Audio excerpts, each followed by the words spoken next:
Meu querido aluno, é um prazer estar aqui com você mais uma vez para mais um tópico da nossa matéria. Vamos lá, o assunto de hoje é o quê? Função do segundo grau. Vamos falar sobre as parábolas, sobre as raízes das equações, quando você iguala uma função a zero, todos os itens, meu querido, tudo para você poder fazer um exercício, entender bem qual é a ideia de uma parábola, para que serve, como se utiliza ela no nosso dia a dia. Vem comigo agora para ver logo a parte inicial. Analisa bem. É toda a função da forma y igual a ax2 mais bx mais c. Cuidado com isso. Com a diferente de quanto? Zero. Por que a diferente de zero, meu querido? Simples. Porque se o nosso a aqui for zero, ela não é mais uma função de que grau? Segundo, se torna uma função do primeiro grau. Continuando, olha comigo. Primeiro caso, se a for maior do que zero, da mesma forma, é diferente. Logo, ele pode ser positivo ou o quê? Negativo. E se o a for maior do que zero, o que ocorre? A parábola vai ter concavidade voltada para cima. Olha o desenhozinho de um caso. Aqui nós temos uma parábola, concavidade voltada para cima. Logo, a maior do que zero, ou como todos falam, positivo. Sem problema. Uma coisa exatamente igual a outra. Analisa comigo. Eixo x, eixo y. Ou melhor, abscissa ordenada. Tudo certinho. Mas, meu aluno, se em vez de a maior do que zero, eu tivesse a menor do que zero, o que ocorreria? Me ajuda. Se o a for menor do que zero, a concavidade da parábola está voltada para baixo. Olha o desenho. Mesma coisa. Eixo das abscissas, eixo das ordenadas, a parábola com concavidade voltada para baixo, tocando o ponto. Isso a gente vai falar daqui a pouco. Continua a ideia. Pensa, você já sabe que se o a é positivo, parábola para cima. Se o a é negativo, parábola para baixo. E o que eu acabei de comentar, quem será aqueles dois pontozinhos onde ela toca o eixo x? Vou te contar, aquilo ali será as raízes. Mas é só isso, professor? Ah, moleza! Raízes ou zeros de uma função quadrática são as raízes de quem? Ax2 mais bx mais c igual a zero. Presta atenção, meu aluno. Eu peguei aquela função quadrática e igualei a zero. E quando você pega uma função do segundo grau e iguala a zero, você cai numa matéria que você já aprendeu. No quê? Numa equação do segundo grau. E como se resolve a equação do segundo grau? Fácil, fórmula de Bhaskara. Olha ela aqui no quadro. X igual a menos b mais ou menos raiz de delta sobre 2a.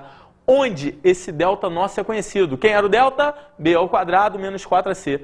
Vê só, se agora eu chego e falo assim, construa o gráfico da função y igual a x2 menos 7x mais 10. Vamos ver como é que vai ficar isso aqui? Primeira coisa, o y igual a zero, pego e faço. X ao quadrado menos 7x mais 10 igual a zero. Caí ali, onde a gente queria, achar as raízes. E o que vai ocorrer? Delta, menos 7 ao quadrado, 49. 4 menos 4ac. A era 1, c era 10, menos 4 vezes 1, menos 4, vezes 10, menos 40. 49 menos 40, você vai chegar aqui valor em 9. E o que eu quero? Substituindo, x igual a menos menos b, menos menos 7, 7. Mais ou menos raiz de 9. Quanto que era a raiz de 9, hein? 3. E você cai. 2a, 2 vezes 1, 2. Cheguei a essa relação. Meu aluno, você já sabe, uma hora 7 mais 3, outra hora 7 menos 3. 7 mais 3, 10. Sobre 2, 5. 7 menos 3, 4. Sobre 2, 2. O que você achou para mim? Fala, as raízes. E nesse momento, quando você acha as raízes, você já tem o quê? Aquilo que a gente conversou. Os dois pontozinhos onde o gráfico está tocando que eixo, hein? O eixo das abscissas, o eixo x. Mas pensa aí. A gente caiu numa equação de que grau, hein? Do segundo. E se ela é do segundo grau, pode ocorrer que o delta pode ser maior do que zero, igual a zero ou o quê? Menor. Epa, você sabe que se delta é menor do que zero, vai dar raiz de um número negativo. E raiz de um número negativo não é real. Isso não é real? Você está estudando comigo dois eixos, o x e o y, onde o x é real, o y é real. Ué, não tem. Exatamente isso que você pensou. Não toca. Quando o delta é o quê? Menor. Isso a gente vai falar mais um pouquinho. Primeiro, vamos ver o nosso gráfico. Olha aqui. Como nós acabamos de encontrar, você tinha a raiz 2 e a raiz o quê? 5. A parábola vem, o A era positivo, 1, com cavidade para cima, tocando no 2 e no 5. Rodrigo, tem uma dúvida. Qual? Que pontozinho é esse? Segura um pouquinho a sua dúvida, a gente já vai matar ela rapidinho. René Descartes foi o primeiro a usar o termo função. Este filósofo e matemático francês adotou um sistema de eixos concorrentes, representando a primeira grandeza sobre um dos eixos e a segunda sobre o outro. Dessa forma, ele pôde determinar as coordenadas de um ponto no plano. Atualmente, as representações cartesianas podem ser, por exemplo, na variação da temperatura, nas intenções de voto numa eleição ou na oscilação das ações nas bolsas de valores. Continuando, olha agora, estudo do que eu falei para você, do delta. O nosso delta pode ser alguns casos, lembra? Analisa comigo. Delta maior do que zero. Quando o delta é maior do que zero, você tem quantas raízes mesmo? 2. E se você tem 2 raízes, a parábola vai tocar em 2 pontos. Mas o delta, além de maior do que zero, pode ser o quê? Olha, delta maior do que zero, com cavidade para baixo. Por que com cavidade para baixo? Porque o A é o quê? Negativo. Também poderia ter concavidade para cima. Quer ver? Põe uma aqui, eixo das ordenadas, eixo das abscissas, parábola voltada para cima. Por que mesmo? Porque o A agora é o quê? Positivo. Mas independente de tanto o A negativo como o A positivo, você teve quantas raízes em 2? Agora pensa comigo. E se o delta for igual a zero? Ah, Rodrigo, o delta igual a zero, uma única raiz. Não, meu aluno, não cometa esse erro. Esse é um erro fatal. Equação do segundo grau sempre terá quantas raízes? 2. Ah, sempre. Mas o delta é zero, então vai dar o mesmo valor. Ótimo, vai dar o mesmo valor, mas isso daí serão 2 valores o quê? Iguais. Acompanha. Aqui está uma parábola. Quando o delta é zero, o A é o quê? Negativo. Ela vai chegar aqui, vai tangenciar, vai tocar em um único ponto. E sabe que ponto era esse? Era a raiz x1 e também a raiz o quê? x2. Mas o A também pode ser positivo. E aí? A nossa parábola vai ter concavidade voltada para cima. Meu aluno, nós já estudamos o quê? O delta maior do que zero, o delta igual a zero. Tem aquele caso. Qual? O delta menor do que zero. E quando o delta é menor do que zero, raiz de número negativo. Rodrigo, eu não sei. Sabe sim. Analisa comigo o gráfico. Quando o delta é menor do que zero, você não possui raízes o quê? Reais. Logo, olha o nosso gráfico. Tem uma parábola com concavidade para baixo. Por quê mesmo? Porque o A é negativo. E ela tocou o eixo X? Não tocou, porque ela só vai tocar o eixo X quando tiver uma raiz real. Como não tem uma raiz real, ela não toca. Concavidade para baixo. E se o A fosse maior do que zero? Mesma coisa. Concavidade voltada para cima. Mas tocou o eixo X? Não, porque não tinha raízes. O delta era menor do que zero. Maravilha, meu aluno. Ponto de interseção com eixo Y. Meu aluno, é aquela sua perguntinha que ficou para o final. Você já viu o ponto onde corta o eixo X e agora você vai ver o ponto onde corta o eixo Y. Poxa, pensa aqui comigo. Em todo o eixo XY você tem um par ordenado. Naquele eixo Y, qualquer par ordenado ali vai ter um valor igual a zero. Quem? O valor de x. Olha o que ocorre. No eixo Y, todos os valores de quem? X. Vale exatamente o quê?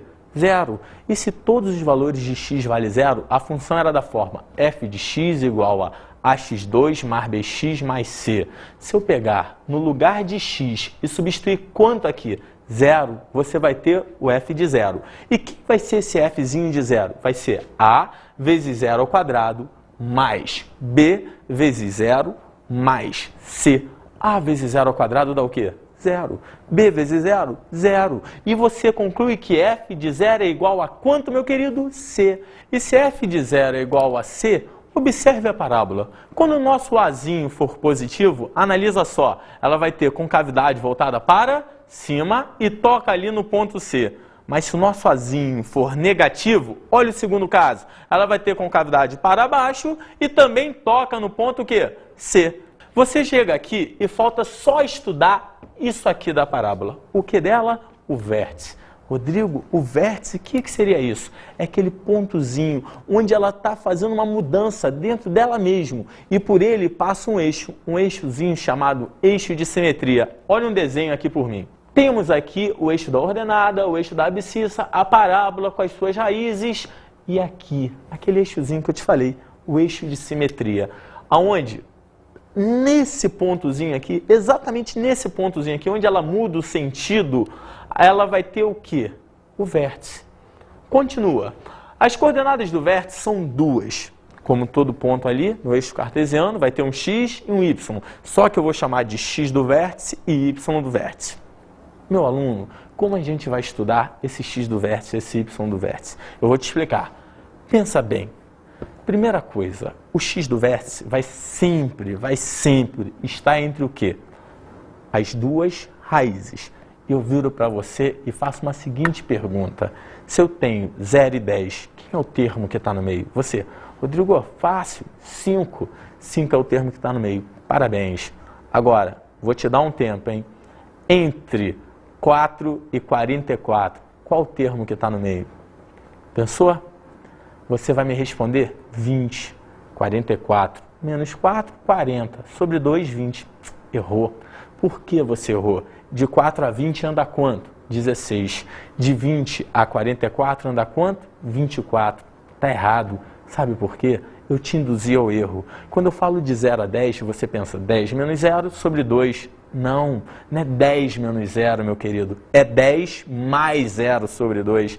Então, da mesma forma, entre 4 e 44, não era 44 menos 4, e sim o quê? 44 mais 4. E 44 mais 4 vai a quanto? 48. Sobre 2, 24.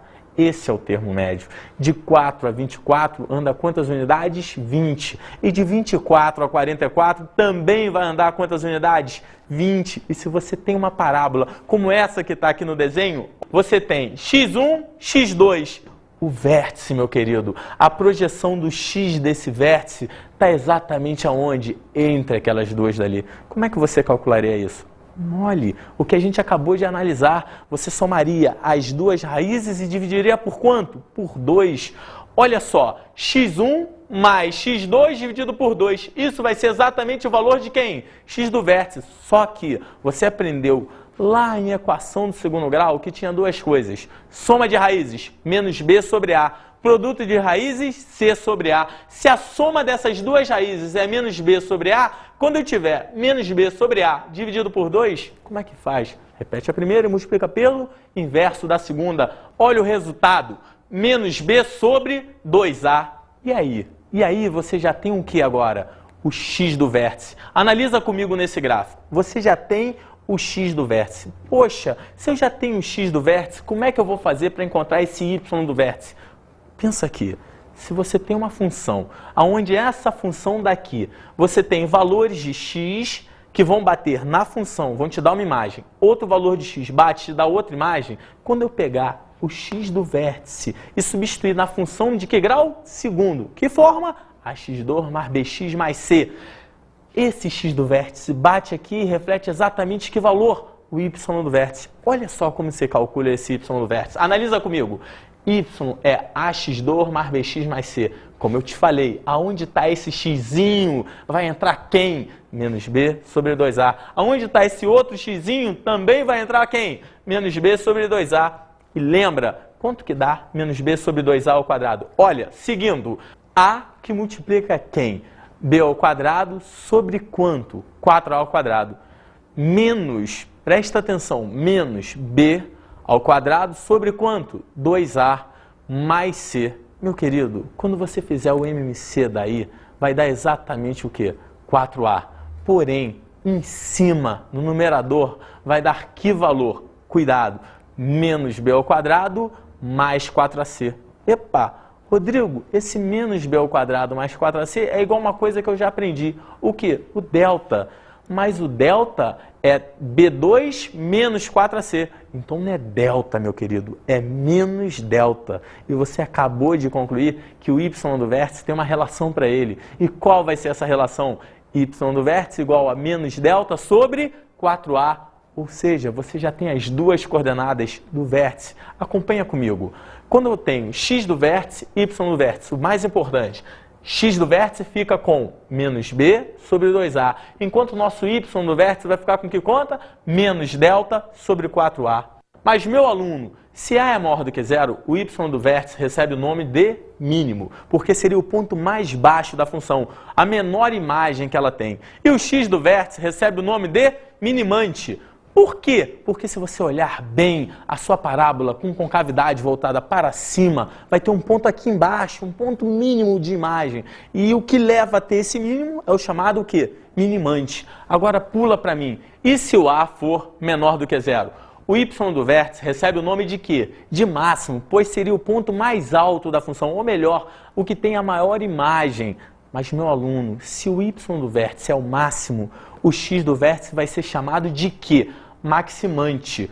Por quê? Porque é ele que te leva a ter o valor, o quê? Máximo. Pensa aqui comigo, olha para cá e analisa. Nessa função, você vai ter o eixo x, o eixo y. Como você viu, o x do vértice aqui é o valor que vai bater e vai refletir. Esse a daqui é positivo ou negativo? Esse a é negativo, concavidade para baixo. Logo, bate e te dá o valor o quê? Mais alto. Esse aqui é o maximante e esse daqui é o valor o quê? Da função máximo. Ei, dá para resolver um exercício só para ver se clareia a ideia? Vamos agora para uns exercíciozinhos para você trabalhar melhor isso. Acompanha comigo aqui. Observe a figura onde estão representados uma reta e uma parábola. Olha bem, você tem uma parábola com cavidade voltada para cima e tem uma reta crescente aqui. Você já aprendeu reta, equação da reta, todos os itens. Pensa, o ponto 2 é um ponto que vai ter interseção entre quem? Entre a parábola e a reta, porque nesse ponto eles dois se encontram. Logo, nesse ponto o y dos dois é o mesmo. Os dois vão ter a mesma que? Imagem. Continuando, você vai ter o seguinte. Se a reta tem a equação x menos y mais 1 igual a zero, calcule a equação da parábola. Como é que eu vou fazer para achar a equação dessa parábola? Pensa, você tinha alguns pontos lá e a reta cortava em alguns pontos também. Analisa só. A raiz da equação para y igual a zero é igual a uma das raízes da parábola. Por quê? Porque a parábola tinha um pontinho onde a reta tocava no eixo x igual para os dois. Logo, pensa, se eu pegar y igual a zero na equação da reta, você vai ter x menos zero mais 1 igual a zero. O que nos leva à conclusão que aquele xzinho daquele ponto dali vai ser exatamente quem? Menos 1. Continuando, você vai pegar agora o x igual a 2. Por que o x igual a 2? Porque o x igual a 2 era um ponto que pertencia tanto à reta como à parábola naquela interseção. Era isso ou não era? E quando eu pego o x igual a 2, eu vou substituir aqui. Presta atenção, olha para você não errar. 2 menos y mais 1 vai ser igual a 0. Logo, y igual a que valor? 3. Opa, da reta você já tem duas coordenadas. Quais, Rodrigo? Eu não lembro. Lembra? A gente acabou de achar. Primeiro ali, quando o x é o quê? Menos 1, o y é 0. E depois, quando o x é 2, o y é 3. Mas esse ponto só pertencia à reta? Não, porque eram exatamente os dois pontos que, além de pertencer à reta, pertenciam a quem também? A parábola. Mas, meu aluno, se você olhar bem para essa parábola, olha o que ocorre com o x do vértice dela. Como o x do vértice dela é igual a 0, temos que, qual era a fórmula do x do vértice? Menos b sobre 2a igual a 0. O 2a que está dividindo passa multiplicando. Resultado final, b igual a 0.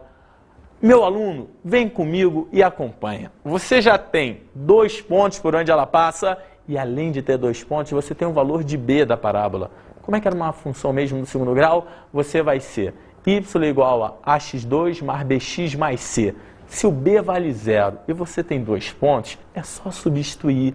Como substituir? Fácil. Para x menos 1, o y é 0. Para x2, o y é 3. E quando você substitui, olha o que você encontra. Para o primeiro ponto, menos 1 e 0, e depois para o 2 e 3. Com quem mesmo? Com b igual a 0. y igual a ax2 mais bx mais c. Primeiro aqui já é 0. Passando aí teremos menos 1 e 0. Primeiro dos pontos, bota 0 no lugar de y e menos 1 no lugar de quem? X menos 1 ao quadrado mais b vezes menos 1 mais c.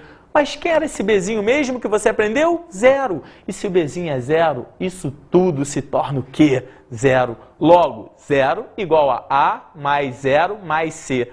O mais C vai para lá. Você conclui que A é igual a quem? Menos C. Mas, meu aluno, você substituiu um ponto. Para aí! Claro que não. Tem outro. Qual era o outro mesmo? Para x igual a 2, o nosso y dava o quê, hein? 3. E analisa comigo. Com x2 e y3, nós vamos ter 3 igual a vezes 2 ao quadrado, mais b vezes 2, mais c. Fazendo as contas com b zero de novo, cancela tudo. 3 igual a 4a mais 0 mais c. Lembra, quem era a mesmo? Menos c. E se a é menos c, presta atenção. 4 vezes menos c daria menos 4c mais c, menos 3c. E se menos 3c é igual a 3, quanto vai dar só o valor de c? Menos 1. Meu aluno, você acabou de achar o quê?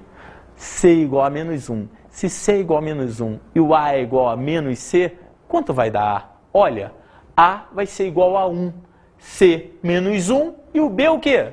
0. Substituindo, você chega à conclusão que y é igual a x ao quadrado menos 1. Valeu ou não valeu, meu querido? Vamos agora para um segundo exercício.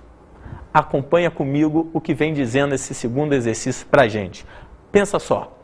Um quadrado deve ser construído sobre a hipotenusa A de um triângulo retângulo de catetos B e C, conforme representado na figura que segue. Um triângulo retângulo de catetos B e C e uma hipotenusa A, sendo esse A daqui um dos lados do quê? Do quadrado. Olha o restante do texto. Se B mais C é igual a 10, determine A, B e C para que a área desse quadrado seja o quê, meu aluno? Mínima. Se B mais C é igual a 10 e eu quero achar essa área mínima, faz uma brincadeira aqui comigo. A área do quadrado é A ao quadrado. E você sabe que A ao quadrado é igual a quem ali no triângulo retângulo embaixo? B ao quadrado mais C ao quadrado. Só que você tem aqui B mais C igual a 10. Posso isolar um desses termos e passar o outro para o outro lado? Posso ou não posso? E quando eu faço isso, olha o que ocorre. Vai ficar B igual a quem? 10 menos C. Mas, meu aluno, como é que era o teorema de Pitágoras mesmo? Analisa comigo. Se A ao quadrado é igual a B ao quadrado mais C ao quadrado, e você também sabe que A ao quadrado era o que mesmo? A área do quadrado. E se a área do quadrado é A ao quadrado, B mais C era igual a 10, você isolou B. B é igual a 10 menos C? Junta todas essas informações. Olha a brincadeira que vai ocorrer. Analisa comigo aqui agora. A ao quadrado é igual a... No lugar de B, você substituiu o quê? 10 menos C ao quadrado. Mais quem? C ao quadrado. Desenvolvendo isso aqui, olha o que a gente vai ter. A ao quadrado igual a 100. Quem era 100? Lembra? 10 menos C ao quadrado fica o quadrado do primeiro, 100. Duas vezes o primeiro vezes o segundo, menos 20C. E o quadrado do segundo, C ao quadrado, mais o Czinho. Equação final, A ao quadrado igual a 2C ao quadrado, menos 20C, mais 100. Meu aluno, você aprendeu comigo que A ao quadrado era a área do quadrado. E ele quer que essa área do quadrado seja o quê? Mínima. E como você vai ter um A positivo e uma função do segundo grau, satisfaz tudo que você quer, com cavidade voltada para cima e o ponto mínimo aqui. Mas pensa, o que ele quer? Ele quer os valores ali para que aquilo seja mínima, não é? Para que aquela área seja mínima. Você vai ter que achar o que dessa função? O x do vértice. Por quê? É aquele valor chamado o quê? Minimante. É ele que vai fazer com que aquela área seja o quê? Mínima. Pensa e analisa comigo no exercício. Se você tem área do quadrado igual a 2C2 menos 20C mais 100, como é que vai ser o nosso x do vértice? Olha só, o x do vértice vai ser menos B, que era o menos 20, menos 20, sobre quantos A's? 2A. E aí você conclui o quê? Que o x do vértice nosso é igual a quanto? 5. Mas o x do vértice lá naquela função estava no lugar de que letra? O xzinho da nossa função era que letra mesmo? Olha lá. C. E quem era o B? O B era 10 menos C. E se o nosso Czinho é 5, o Bzinho vai ser o quê? 10 menos 5, que também é quem? 5. Logo, C igual a 5 e B igual a 5, de novo, usa Pitágoras. A vai dar exatamente que valor substituindo na equação lá de Pitágoras? 5 raiz de 2. Meu aluno, o que você acabou de encontrar? Acabou de encontrar o valor de A, o valor de B e o valor de C. Mas ele queria só as coordenadas B e C, não era? Ou seja, quais são os valores dos catetos em 5 e 5? Valeu ou não valeu, meu amigo?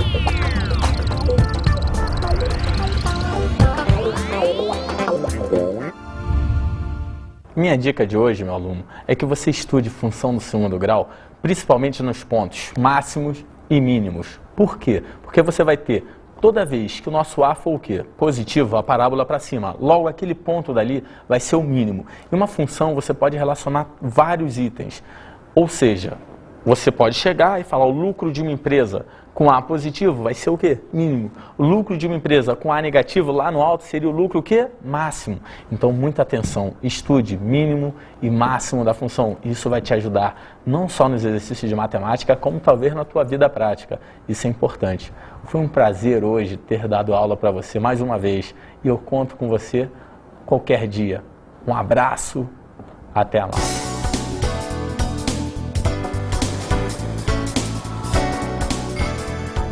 Na aula de hoje estudamos a função de segundo grau. Conhecemos as raízes ou zeros de uma função quadrática. E vimos o estudo do delta. E falamos sobre as raízes, o estudo do delta. Se o delta for menor, você vai ter o quê? Duas raízes reais? Delta menor não tem raízes reais. Se o delta for igual, aí sim, duas raízes reais. E o quê? Iguais. E se o delta for maior? Duas raízes reais e o que? Diferentes. Depois, nós fizemos uma análise de quem? Do vértice. O vértice vai ter duas projeções, o x do vértice e o y do vértice. X do vértice menos b sobre 2a. Y do vértice menos delta sobre 4a. Não esquecendo, importante, o ponto onde o gráfico corta o eixo y. A função toca no eixo y no ponto Q dela, no Czinho. Essa foi a revisão da nossa aula de hoje. Bons estudos!